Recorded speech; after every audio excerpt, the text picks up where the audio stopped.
Hello, and welcome to another episode of Such a Nightmare Conversations about Horror. My name is Katherine Troyer, and I am so delighted to be joined by Toni Tresca. Hi there. This is a podcast where the horrifically nerdy meets the terrifyingly academic, as we explore that fine line between the horrific and the horrible. Each episode looks at a specific horror text that is, for better or worse, giving us nightmares. And we are so excited to have you join us today for our discussion over A Girl Walks Home Alone at Night.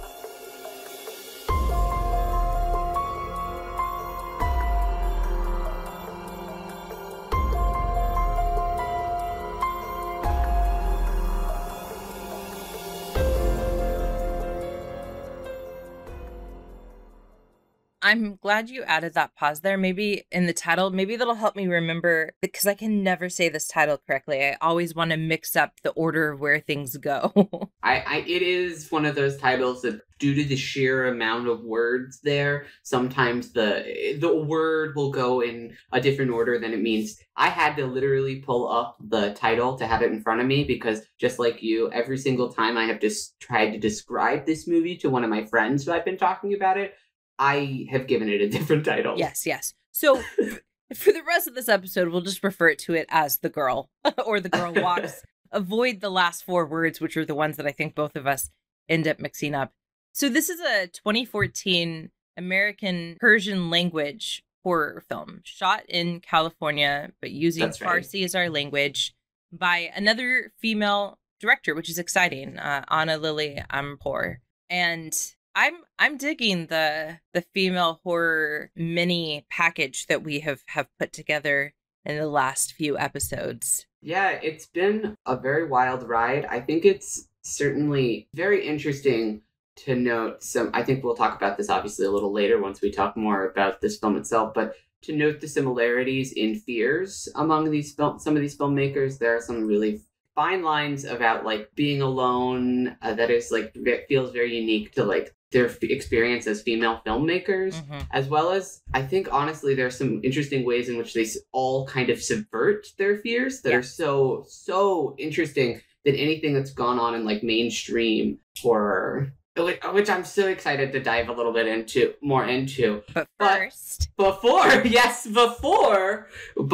we get into our larger discussion, for those of you who have not seen the film yet, well, I would recommend you go watch the film. Yes. But if you would like to listen to this episode before, I'm going to give just a little bit of a brief summary so we're all on the same page. So the film follows an Iranian man named Arash who is taking care of his dad, who is a heroin addict, and he's kind of just being taken advantage of in this bad city. That is the name that is given in there. It's not me making any moral judgments on the city. That is what it's called. And so they're living here, and he's trying to pay off this drug dealer when all of a sudden Arash runs into this girl who does a lot of walking outside of her home, perhaps unaccompanied in the evening. And they run into this girl, and they form an unexpected romance. They go through some ups and downs as certain actions are taken throughout the film. But, I mean, I guess kind of at the end, it's a touching romance story? Question mark? Yeah. Question mark? I think that's a really important place to have a question mark because it's complicated. And it's complicated in a way. So I think a lot of vampire texts have this sort of weird, uncomfortable space between desire and fear, right?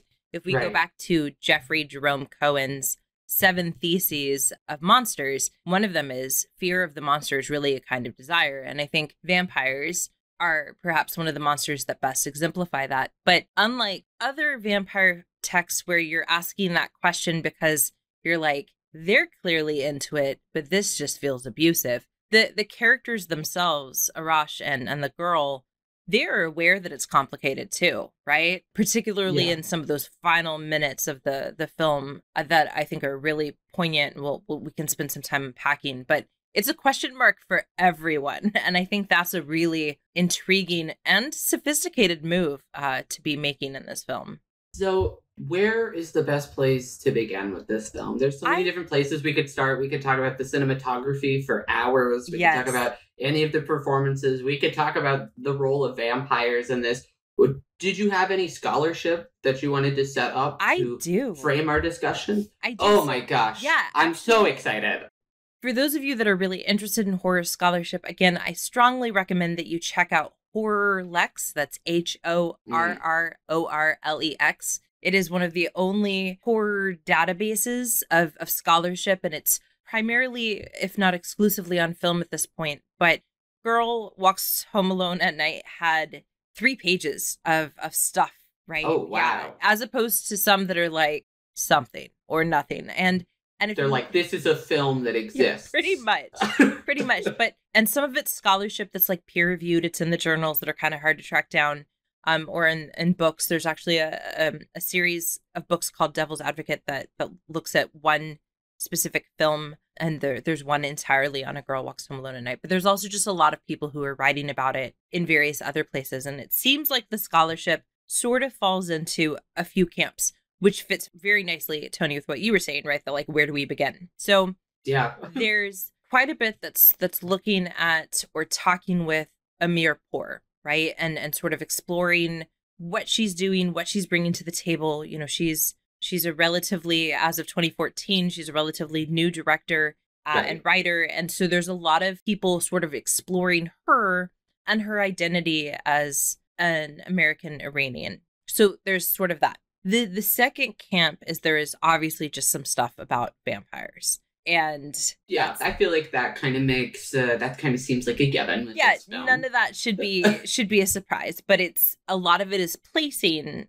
this narrative within other larger existing lore of vampires, and some people are tracing it back to like Camilla and some of the early sexy versions of women and vampires and things like that. The next group are people who are thinking of this film particularly as an Iranian film. And so there's a couple of various pieces that I want to just sort of reference. One article, which is by someone named Emily Edwards, is looking at the Iranian diaspora in a number of films. So she's looking at A Girl Walks Home Alone at Night, but also Persepolis and Shahs of Sunset. So there's quite a few people that are sort of picking up on this Iranian dysphoria and what that might look like. One of the ones that I thought was very interesting is by, and I'm so sorry ahead of time, Zahra Khosroshahi, and it's called Vampires, Jinn, and the Magical in Iranian Horror Films. And this is in an accessible Frames Cinema journal that anyone can have without a subscription. And what's interesting is that in this article, she says that first off, there's not a lot of Iranian horror. And there's not a lot of Iranian horror because of the censors and other things. But she argues that in the films that do exist, particularly A Girl and another film called Under the Shadow, both of these films rely heavily on the concept of hybridity, right? And so they have these hybrid figures like vampires or like the Jinn that we have to understand are scary because they're not neatly fitting into a box. So one of the things that she says in this article is, though A Girl Walks Home Alone at Night relies on familiar visual motifs and stock characters, such as the pimp and prostitute, through its genre and diasporic identity, the film resides in between such categories. The sense of hybridity and complexity in A Girl Walks Home Alone at Night extends to its main character, Girl, and it is through her that the film explores the magical and the monstrous, especially in the context of global politics. The chador-wearing Iranian vampire on a skateboard carries with her the visual, cultural, and political significance. And then she talks further about the liminality of it. And both in this article and in other ones, there's a lot of discussion about the fact that the girl wears a chador and what that means. So people who are looking at the uniqueness of this vampire and placing it within this particularly sort of Iranian imaginary world will talk about things like the fact that the girl really breaks how we see female vampires, right? And you and I were talking about this ahead of time that that you had kind of thought it was going to be a little bit like sexier and more action packed. Yeah, I mean, I think that is kind of the idea that falsely that when you hear kind of like vampire romance, you're kind of, in my mind anyway, I kind of filled in the gaps with kind of like tropes within the vampire subgenre that I was like kind of anticipating seeing, like lots of moody, sexy red lighting, lots of daring romantic gestures. But those are more accustomed to the vampire subgenre rather than what you and it seems like a lot of the other scholars are arguing. It falls more neatly within the Iranian horror subgenre rather than a standard vampire subgenre classification. And which is super interesting because I'm not admittedly an area that I know substantially less about. I know very little about Iranian films broadly and less about I guess a little bit more about Iranian horror because we've done this one now, but no others. Yeah, and it's interesting because the way that you were describing sort of your expectations, I think also fits the more traditional heteronormative ways that we've constructed things. So there's a really great article by Shadee, Abdi, and Bernadette Marie Calafell, and their article's called Queer Utopias and a Feminist Iranian Vampire. And in here they say that the queer utopia of this film is predicated upon reimagining a superhero as a vampire, a monstrous feminist. Similar to heteronormative panics around queerness, one of the potential strengths of vampires is that their monstrosity is not always visible. And then they talk about the fact that the chador, which covers her entire body, allows the vampire to be simultaneously visible and hidden. And so she is challenging stereotypes of passivity through the way that she is performing her identity in her body. And I guess that extends not only to the vampirism that the girl is, but also the femininity that she is embodied with. It's this simultaneously hiding it, but also she is able to kind of go out by herself, totally alone, unprotected in this city that we are led to believe that's not an experience that a lot of other women are able to do. So it's this, I think that's a really interesting framework to begin viewing this film through, is this like all the ways in which it doesn't fit into boxes. Exactly. But there is an interesting way in that it does fit into a trope that actually we have been looking at, and that is girl-cannibal horror, right? And female directors and girl-cannibal horror. And so there's an article by Jude, Ellison, S. Doyle, and they have this sentence in here that I love. They say, why in an age when women can supposedly do anything, be anything, have anything, are so many of the women in these stories so hungry? And so they look at, the fact that we have all of these narratives where sexuality and hunger are being conflated and constricted, and that there are these like actual like shot by shot scenes that you can see in everything from Jennifer's Body to Girl Walks Home Alone to Raw, that there are these really familiar shots that we see that just remind us that the scariest thing of all, quote, the scariest thing of all, right, is a woman who allows herself to be satiated. And a lot of also interesting, perhaps in conjunction with sexuality and perhaps maybe more of that queer reading and understanding. So much of it is satiated via fingers at first, and fingers being, of course, primarily used within a lot of queer sex. So I'm like, I think that's super interesting that a lot of it is because in Raw, the finger is one of the first, is the one that's the inciting thing, and same here, in which she gives the little nibble on the drug dealer's finger before. And also Arash touches her fang. That's right. That's right. Yeah, I think that's a really good point. And it's really important to note here that the article about queer utopia is not exclusively talking about queer sexuality, right? It's talking about queer as in the opposite of heteronormative, but you're so very correct that so much of the ways that vampires specifically, but also just these other girl-cannibal films have been constructing things, is through these behaviors that are, quote, sexy, but also very distinctly not necessarily heterosexual sex actions. I think that that's very important. I mean, even in Jennifer's Body, right? At one point, that's right. She's doing things with men, but she's literally eating them out, right? So like we have lots of ways in which I think, and there's so much play with via the fingers within Jennifer's Body. Absolutely. Yeah, just to like extend that literal metaphor. Yes, exactly. So I think what's neat about A Girl Walks Home Alone at Night is the fact that, like you said, we could start in so many different places because this is such a rich film. Now, admittedly, is a slow film, right? And this was something else that you and I were kind of talking about, that you weren't quite sure what you were getting into.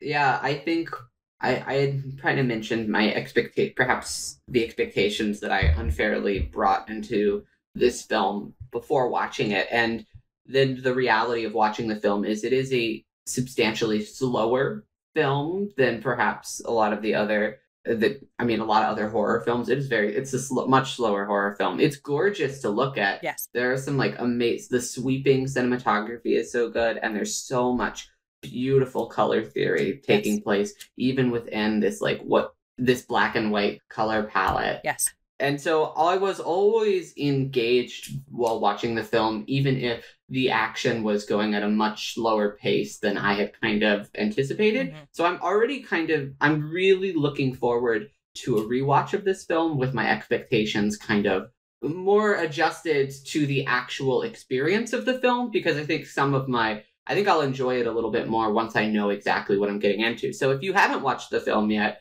just know that it is going to be a slow ride that is worth it, because by the end it definitely picks up, and bodies are hitting the floor by the end. Yeah. It is a vampire horror. They still do that, but it does take a little bit to get into the experience of the world. I think also just because it is such a different experience and point of view than anything that I have ever personally experienced, that it does take a little bit of time to kind of get into that world. And I don't think that's a problem. It is my experience watching the film. And Amirpour talks about the fact, so apparently one of her childhood nicknames from her dad was Chatterbox. So she talks a lot as a human, but she says that she's noticed that as a writer and director, she's not really interested in having a lot of dialogue. And so this is also a very quiet film in both a sort of literal way, in that there's not a lot of dialogue, but also in some figurative ways, because so much of this happens when the girl is alone at night, right? This is the story about those moments between action, the moments between other moments. And so there's things that are happening. I mean, certainly, the girl takes out, for example, the drug dealer, and there's a whole scene with the drug dealer / pimp and his prostitute. I mean, so it's not like you said, it's not like there isn't stuff happening, but so much of what I think of when I think of this film are the scenes, for example, when she is riding her skateboard at night, right, with her chatter as a cape, billowing behind her, sort of this vigilante justice system of one. And it's those moments, right, that I think resonate sometimes the sharpest in this film. I think that's really what allows it to be so powerful, is that those moments are when she's in those liminal transitional moments away from any authority type figure. She is at her most free and peaceful, and it's only then when intruders into her space, and her space, of course, being kind of unique in that she is a figure who makes her own space wherever she walks, because she has that power, which is so unique to watch. I thought it's just this feminine character who makes their own space and power whenever they're around, because so often I think perhaps the title gives you that impression too, that it's going to be this film about the dangers of what happens when you're a woman who is walking by yourself alone. And that is a very real fear. But that is not what this movie is about. It's kind of a subversion of that. She is incredibly emboldened, and she is really able to get exactly what she wants, even if what she wants is blood and death. Yes. It was so interesting to just watch this empowered tale here. I really liked it. And that moment in the skateboard. Yes. Incredible. The cinematography there really made that. And what's neat about that, and what's neat about what you're saying, is that she's empowered, but she's not having to use the tools of power that the men in her world are using. Yeah. And I also think that she's not using the tools that the men in the world are using, and she's not actively seeking more power, which is, I think, something that is different from the male figures that are presented here. they're all after something, trying to bring something. Either the dad's trying to bring things into the home, the drug dealer's trying to get more money and go out and extend his power throughout the rest of the city. The girl is not attempting to extend her power. She is entirely comfortable with it residing inside herself and being that strength that she carries, and she then will inject into the world, which I think is just a very interesting conception and understanding of a power dynamic that is different from this normal kind of like read as like Western centric kind of view of power as being like you have to be able to maintain, enforce, and extend your power. Yes. And she's the only one that's arguably content, right? Right. And I think that's a really interesting sort of, again, dynamic that we're seeing all of these other people who, in their efforts to constantly obtain more power, are just that much more miserable and or dead, right? And she's just sort of content in her world. And that scene where she and Arash go down to her like den, right, her little apartment space, does such a good job of just sort of illustrating that, because, you know, the dialogue doesn't say it, but basically she's like, look at my things. And he's like, oh, these are so nice, you know. And there is a sort of sexual charge there because, you know, they're in this intimate space together. But it also feels somehow pure in a way that none of the other spaces that we've seen in Bad City do, because it just feels like she truly is happy here, and this is a place of her contentment, not a place of status or a place of like, you know, the apartment that Arash and his dad live in is just horrendous, right? It's none of those things. Very specific and chosen, which is chosen and created, because that room down there is filled with all these items that I guess we're led to believe that she has taken the time to like find herself and then put up there, and it creates this just beautiful room down there. The set design down in that scene is really ties the whole thing together. Yes, I think, and it's very different than the other spaces that we enter into that don't feel as, I mean, they feel more maintained and controlled by people, but they don't feel as lived in and controlled in the actual makeup of the space itself, which is just yet another interesting contrast that this film kind of presents, and that is outside of the box, as we to relate it back to those original scholarships that we kind of introduced. Everything about the girl is outside of the box of what we have decided should be in the box, either in terms of a non-Western woman or in terms of a vampire. So, you know, again, she's wearing the chatter, and that's creates, I think, especially for Western audiences, right, a very specific expectation of how she's going to behave. And then we see that it is literally her superhero cape, right, as well as figuratively. Right. But also when she's not wearing it, you know, she's not overtly sexual, right? She's not overtly sexy, but she's so comfortable in who she is and how she is that Arash is just immediately drawn to her, despite the fact that there have been much flashier women in his life, right? Much more skin on presented to him, but that's not nearly as interesting as this quietness that the girl possesses.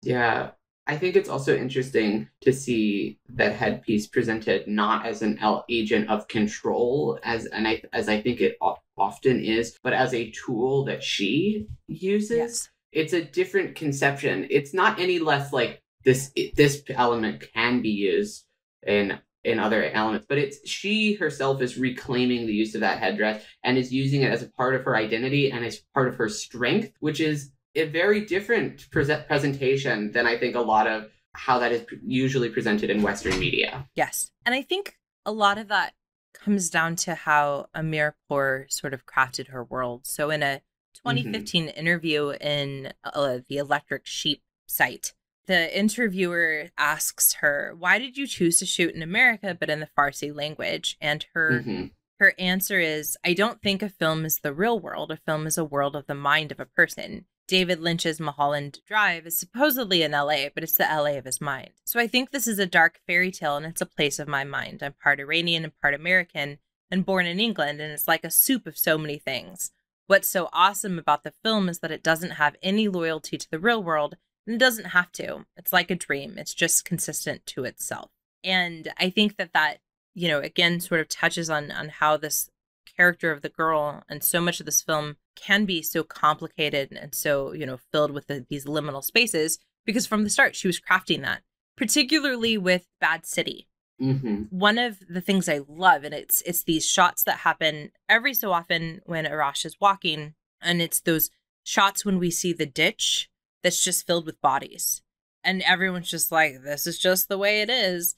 And if you ask Amirpour, she will tell you this is an Iranian vampire Western film, right? And she says that the music does that, and she calls it the musical spine through the film, but she says there's also a slow cooking construction that the Western does. But those scenes where we're sort of reminded of the landscape of Bad City, but also the fact that, you know, Westerns are just sort of filled with bodies, right? Historically, the West was won by killing a lot of people. And I think that the construction of Bad City is so interesting in this film. Yeah.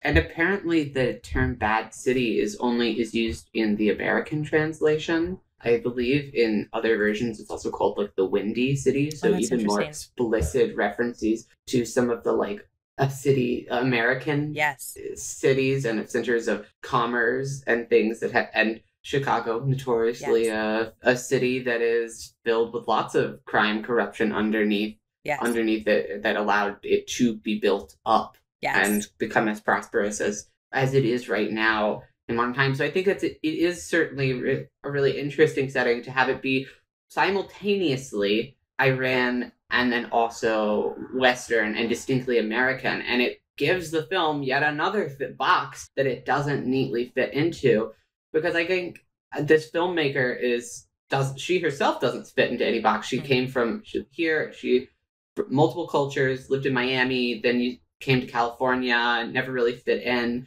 I think that the city is a really interesting environment to portray these struggles in. It really is. And I didn't know that about the Windy City. That's really interesting because, of course, that label, people always talk about, oh, it has to do with the fact that, you know, there's the lake and, you know, it's so windy. But really, that term came about because of the politicians who just sort of talked all the time, right, who were windy. So that idea of this sort of corruptness, even in the title Windy City, is really interesting, particularly when you think about this film as a piece of Americana.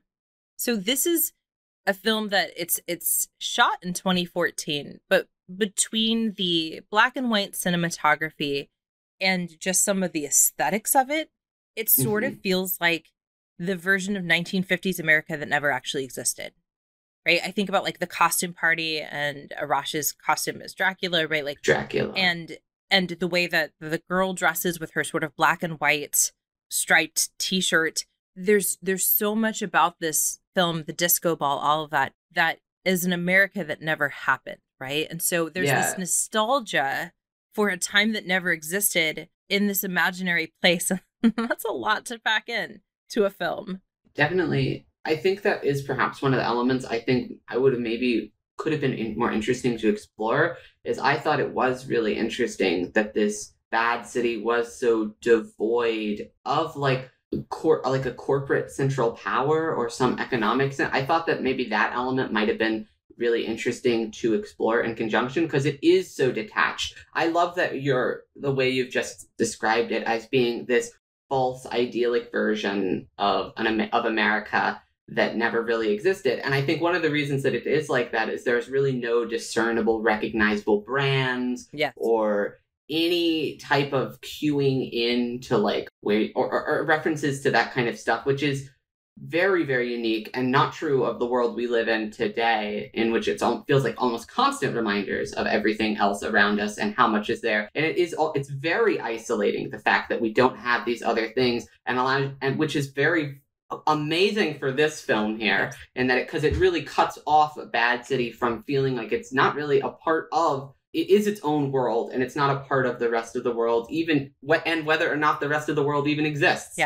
In this case. It's strange to have a film that is sort of clearly set at the margins. Sometimes it's literally in the gutters, but we never see what's at the center, right? Where we're always denied that. And so we're always on the edges or the fringes. And, there are moments where we see that there must be something more, like when Arash goes and he's helping that super wealthy girl, with her setup in her home. And he has to steal her earrings. Yeah. And so there are these moments where we definitely get hints that there's more, right? That there must be a center somewhere. But I think you're so right that one of the things this film denies us intentionally, but it feels very discombobulating, is the center, right? And I think that's because it only strengthens the girl's contentness and the power that she's able to create for herself, because she does not give any power herself to those centers of commerce that have been such masculine, male-dominated centers of power, and what has allowed the patriarchy to so successfully maintain its hold over Western, non-Western worlds alike. And so I think it is a really impactful choice in strengthening the girl's individual power and agency by denying that masculine center of power and commerce. Yes. It also does something, or allows for something, that we don't see a lot in more traditional Hollywood horror. So I think we see this more in some indie horror and even in some like A24 horror. But in the sort of traditional Hollywood horror mold, we always start out with our, usually family, but with our main characters, and they are happy or content, right? Or they think that they're happy or content. Then there's an intrusion of something, and then they have to beat it back. And then, they realize how wonderful they had it all along. And of course, that's a very affirmative way of thinking of horror. But what's really interesting about this film is that nobody is happy, right? Nobody's in a good spot. Arash is being abused by his dad, by the drug dealer, by society. Yep. And so this film asks us, is it possible that there is a condition that people can be living that is so wretched that having a vampire come into their lives would actually be an improvement? So is there a situation in which the monstrosity of our lives could make it better than the status quo, right? And that's again, I don't think that you're going to get that question in any mainstream Hollywood films. Yeah, and I don't think that you would get as neatly, and you don't get a super neat answer, although in the end of the film, because the girl ends up killing the drug dealer, killing Arash's father, as well as the prostitute, and doesn't exactly tell him about this per se, and he makes that connection in that striking, really powerful scene in the car, in which they're just riding along, them and the cat, and then he has to pull over to the side of the road, and we get that just really contemplative moment where you're like, you can tell this guy is like, well, this person has definitely just killed my only family that I had, has made it to where I'm unable to go back into the city that I wanted, but maybe that's a good thing, because he then gets back in the car with her. And he's like, okay, after thinking about it and contemplating everything that happened, I still think that the best decision for me would be to ally myself with you and stay in this relationship with you and this cat. Yeah, so to a lesser degree, the cat, obviously, more the girl. I don't know. I feel like the cat's a real deciding factor, because it's funny though. So the camera work in those final moments. So first we're facing. The camera is facing into the car, and we see the girl in one seat and Arash in another, and then the cat's in the back, kind of looming over them. And it's giving us again that sort of quintessential sitcom family vibe, right? Mom, dad, and baby on a road trip. And then you're right. Then we see him pull over, and the camera work switches so that we're in the car with the girl. And we don't get to have that closeness to Arash, right? We have to watch him from this distance of both being in the car, but also where we're looking through this windshield, right? And we have to watch as Arash smokes a cigarette, ponders, and some descriptions describe him as being angry, and then he's undecided what to do. And I disagree with that. I think that he's conflicted. Yeah, because I was not getting anger as the primary emotion. I mean, I guess he certainly if he's angry, he's not any angrier than he was when he started the film. Yes, and maybe that's a better way to do it, is that he's still, I think, angry because he kind of deserves to be. He's had a really sort of terrible series of events in his life. And I think that even though he gets back in the car, and even though we understand that he's going to continue on this journey with the girl, I feel like that moment allows us to have some ambiguity about how it's going to happen next. So the example I always think of when I'm contrasting any vampire text that has a love story, of course, is going to inevitably be Twilight, right? So, of course, we could not possibly get through this without referencing Twilight. Yeah, you just, like, there are definitely better and even sexier ones. Like, Interview with the Vampire is a fantastic film, despite the wigs. But, like, let's face it, Twilight. So Bella is constantly being like, but I want to be part of your world. And Edward's like, shush, little girl, you know nothing. And then, she's the aggressor, right, in that situation, which is its own beast. But once she learns what he is, at no point beyond that does she ever waver. And I feel like a lot of vampire texts do this, right? Where the moment someone discovers who someone actually is as a vampire, they're like, okay, I want you to turn me. I want to be part of your world, or I want to be your servant, right? But it's just like this immediate and forever sort of compulsion. Whereas this film is reminding us that, the girl may have saved him from some really terrible things, but she is still a monster. And Arash is still choosing at this moment that the better option in his life is to be with a monster. And I think that there's something than to really deal with powerful. The real world. Yeah. And it's a lot to throw into a scene that is silent, that happens at the end of the film. And I can't imagine how this possibly could have been okay if there'd been dialogue, right? Like, the dialogue would have just absolutely ruined it. So the ending of the film, in its ambiguity, I think reinforces the central thesis, if you will, of this film, which is that we've been taught that vampire films present us with pretty straightforward and clearly defined boxes, right? There's male and female sexuality, there's predator and prey. And on the surface, this is a black and white film, so you think it's going to be headed that way, but it's just really, really not. Yeah. And insider, outsider kind of thing. And with like vampires, so often they're placed outside outside like the society that they're infiltrating. Yes.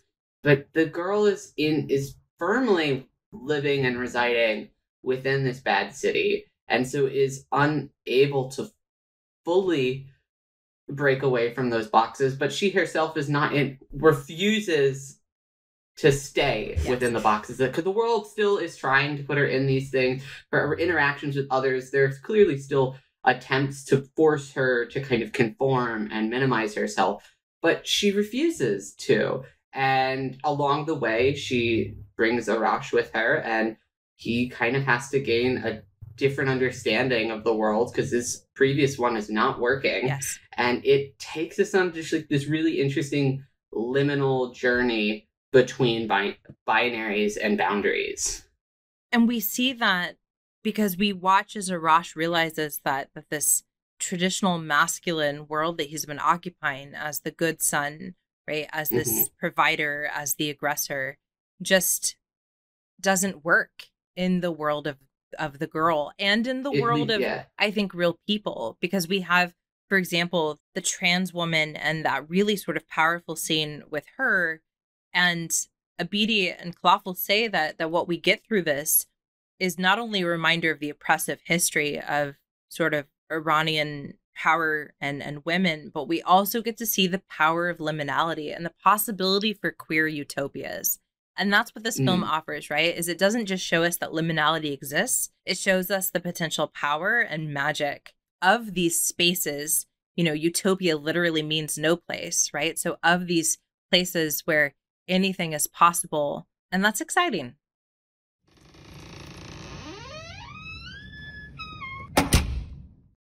Thank you so much for listening to our episode on A Girl Walks Home Alone at Night. This was a fun conversation.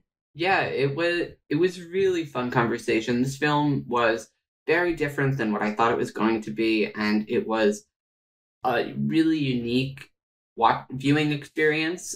I was constantly having my expectations challenged the entire time I was watching it, and I really enjoyed it.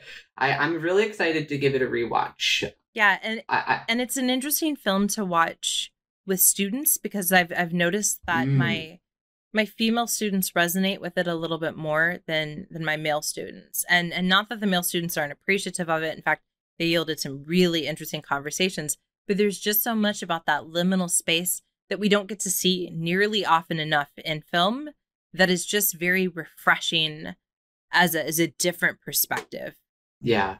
And so I really enjoyed this film in isolation. I've enjoyed this film in relation to the larger discussion that we've been having about women in horror, and I guess also just international horror as well, because this is after Raw, which was from France, and then Tender is the Flesh, which was Argentinian. Now we're in Western Iranian horror. We're just globetrotting, and it's so interesting to see how different our fears are across the world, but also the similarities between our fears. As people are listening to the episode, hopefully agreeing and maybe excitingly disagreeing with what we're saying, Toni, what should they do next to keep engaging with us? Well, they should follow us or give us a like wherever you get your podcast from. Also, give us a review on there if you like what you heard. It really helps get us out there and connect us with others in the horror community. You can follow us on social media, which is in the description of this podcast, all of the links to that. That's probably the best place to get in contact with us. We're on there pretty regularly, where you can reach out, let us know how we're doing, what you want to see more of, and we will try to take that into consideration as we continue planning out our future seasons here. Also, if you're listening to this episode in 2022, around May, which is when it's releasing, you should check out Monster Mayhem. It is this interactive extravaganza that we are doing as part of the Such a Nightmare sort of channel, if you will. If you are not listening to this in May of 2022, don't worry, it will be back in May of 2023. But if you're listening to this now, you should hop on over, especially to Twitter. You can see all of the Monster Mayhem stuff. And I'm really excited because our next episode is going to be sooner than normal, because we can't miss, we would actually be bad horror people if we didn't release an episode on Friday the 13th. So, Toni, what will we be talking about in our Friday the 13th episode? Please, if this is too on the nose, you're just going to have to forgive us. But we're going to be talking about Friday the 13th on May 13th, which is a Friday. So get ready.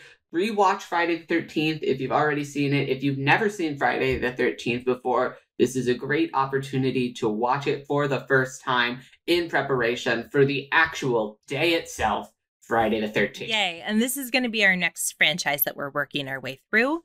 And this is the one of the big ones, right? Like Halloween, Nightmare on Elm Street, and Friday the 13th. This is the one that you and I know the least about. So that's also going to be very exciting to kind of experience with us for the first time on our end, and probably most certainly not the first time on all of your end, this franchise.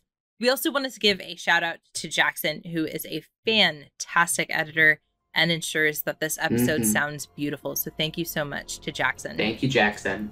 And to all of you, thank you for listening to our nightmares. And have a spooktacular day.